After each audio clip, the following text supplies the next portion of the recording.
엄마를 찾는다는 연락을 받은 날, 저는 엄마 얼굴이 기억나지 않았습니다. 정말로 아무것도 떠오르지 않았습니다. 새벽 6시였습니다. 형광등이 깜빡이는 부엌에서 저는 도시락을 싸고 있었습니다. 야간 근무를 마치고 막 집에 들어온 상태였습니다. 지우가 눈을 비비며 나왔습니다. 엄마 오늘도 밤새웠어? 저는 억지로 웃었습니다. 아니야. 어서 밥 먹어. 냉장고를 열었는데 반찬이 없었습니다. 달걀 2개를 꺼냈습니다. 그때 문자가 왔습니다. 요양원 미납금 320만 원. 7일 내 미납시. 퇴원 조치. 저는 핸드폰을 뒤집었습니다. 조금만 더 버티자. 그날 밤이었습니다. 집 앞에 반찬통 하나가 놓여 있었습니다. 파란 꽃무늬가 있는 오래된 도자기 반찬통이었습니다. 경비 아저씨가 말했습니다. 윗집 할머니가 두고 가셨어요. 이번이 처음은 아니에요. 저는 반찬통을 들고 들어왔습니다. 뚜껑을 열자 시래기 된장국과 제육볶음, 깍두기가 들어 있었습니다. 전부 제가 좋아하는 음식이었습니다. 어떻게 알지? 지우는 맛있게 먹으며 말했습니다. 엄마, 이거 진짜 맛있다. 다음 날도 같은 자리에 반찬통이 놓여 있었습니다. 이번에는 미역국이었습니다. 제가 어릴 때 생일마다 먹던 바로 그 미역국이었습니다. 저는 한참을 바라보다가 작게 중얼거렸습니다. 오늘 내 생일이었나? 생일조차 잊고 살고 있었습니다. 그 순간 기억 하나가 떠올랐습니다.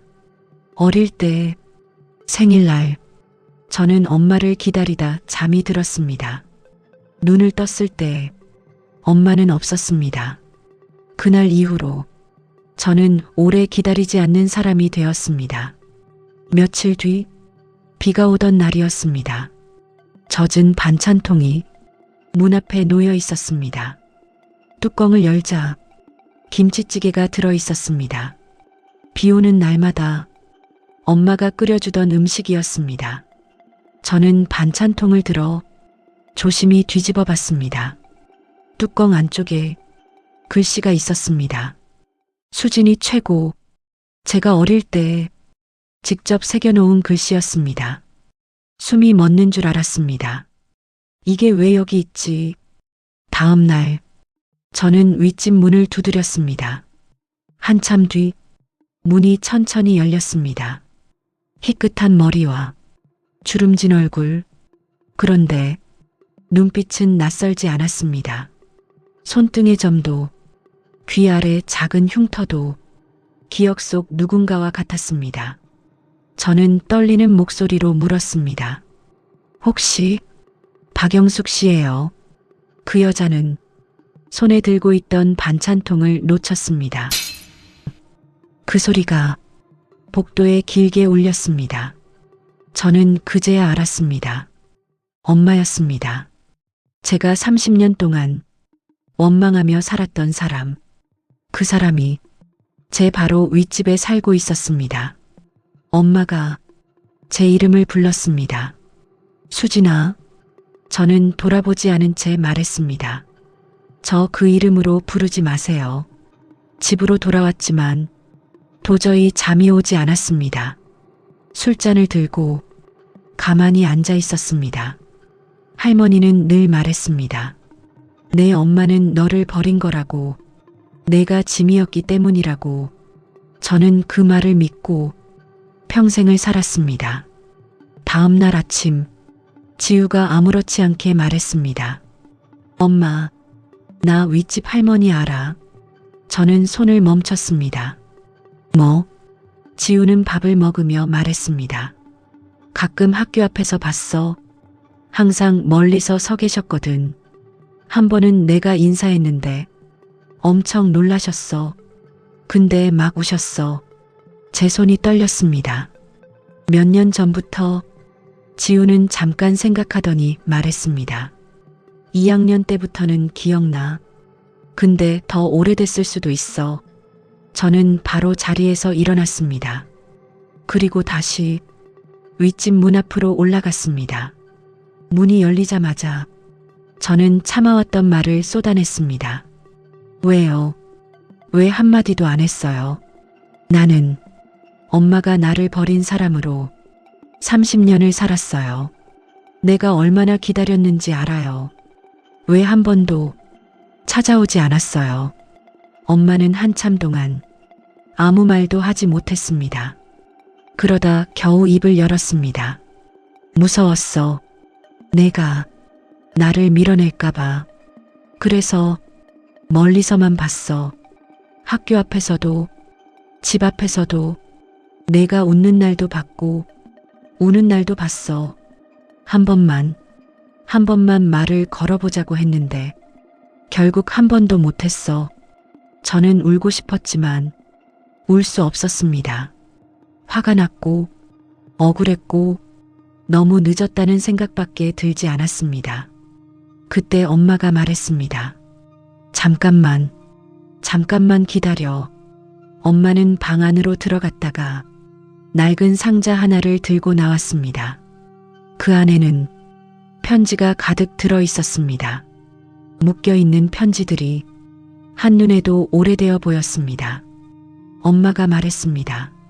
못 보낸 편지야. 내가 어릴 때부터 작년까지 쓴 거야.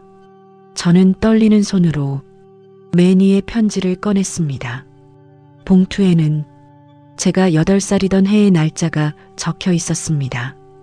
편지를 열었습니다. 수진아, 엄마는 너를 버린 게 아니야. 엄마는 너를 지키려고 도망쳤어. 그런데 다시 붙잡혔고 너를 데려갈 수가 없었어. 할머니에게 맡기면 안전할 줄 알았어. 그런데 할머니가 나를 막았어. 엄마가 약해서 미안해.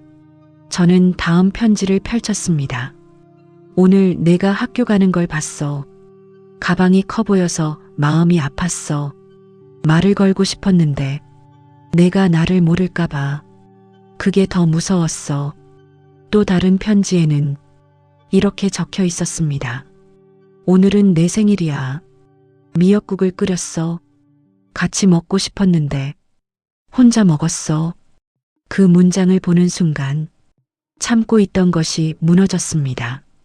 30년의 시간이 그 상자 안에 들어 있었습니다. 그때 아래층에서 지우 목소리가 들렸습니다. 엄마. 저는 고개를 들었습니다. 지우가 계단 아래에 서 있다가 천천히 올라왔습니다. 그리고 엄마 앞에 멈춰 서서 손을 잡았습니다.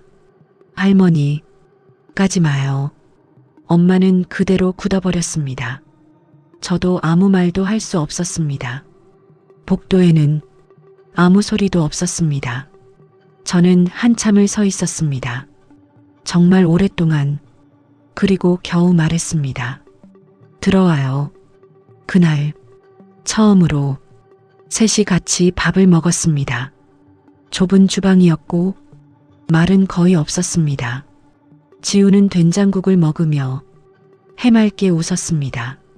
할머니, 이거 진짜 맛있어요. 엄마는 처음으로 웃었습니다. 맛있어. 다행이다. 저는 숟가락을 들었다가 잠시 멈췄습니다. 아직 다 이해한 건 아니에요. 엄마는 조용히 고개를 끄덕였습니다. 알아. 저는 한참 뒤 작게 말했습니다. 그래도 밥은 먹어야 하니까요. 그날 저는 알았습니다. 엄마는 저를 버린 적이 없었습니다. 그냥 너무 멀리서 사랑하고 있었던 거였습니다.